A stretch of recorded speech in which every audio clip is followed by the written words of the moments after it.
Adding to the pain, economic growth slowed sharply at the end of 2018 and, despite blockbuster job gains, Canadians are feeling increasingly pessimistic about the future as record household debt runs up against higher interest rates.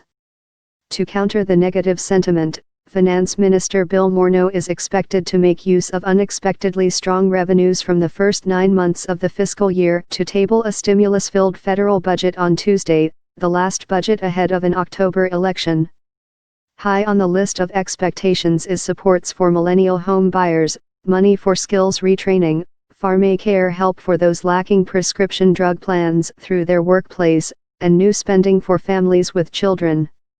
If they want their cake and eat it too, you spend only the unanticipated revenue surprise, and you keep your powder dry on the rest, he said.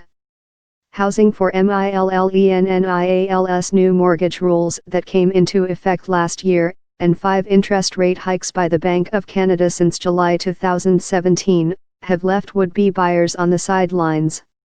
While the central bank says the changes have improved the quality of new mortgage debt in Canada, they have also contributed to a slowdown, with home sales slumping nationwide to a 6-year low in February.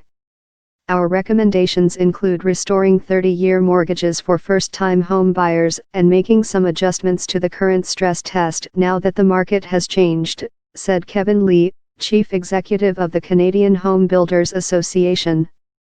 Others options include bigger tax breaks for first-time buyers and more space to borrow from retirement savings. But economists warn that too many perks could inadvertently reheat housing markets, putting ownership further out of reach for millennials and other first-time buyers, especially in expensive cities like Vancouver and Toronto.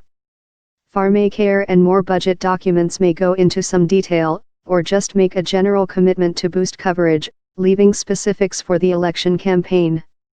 And while one of the bright spots in Canada's sluggish economy has been booming employment numbers, companies say they are struggling to fill jobs requiring specialized skills, notably in the technology and healthcare fields. We would welcome a focus on skills, since it could address a current business challenge, said Craig Wright, chief economist at the Royal Bank of Canada, in a research note. Speaking at a shoe repair shop on Thursday, Morneau hinted such measures would be coming. In our budget this year, that's what we're going to be thinking about. How do we help Canadians to take time off, and how do they pay for their training, he said. The Liberals have faced criticism for backing away from a pledge to balance the budget by 2019, but with a vote looming, the focus will likely be on setting up the campaign platform with items to come.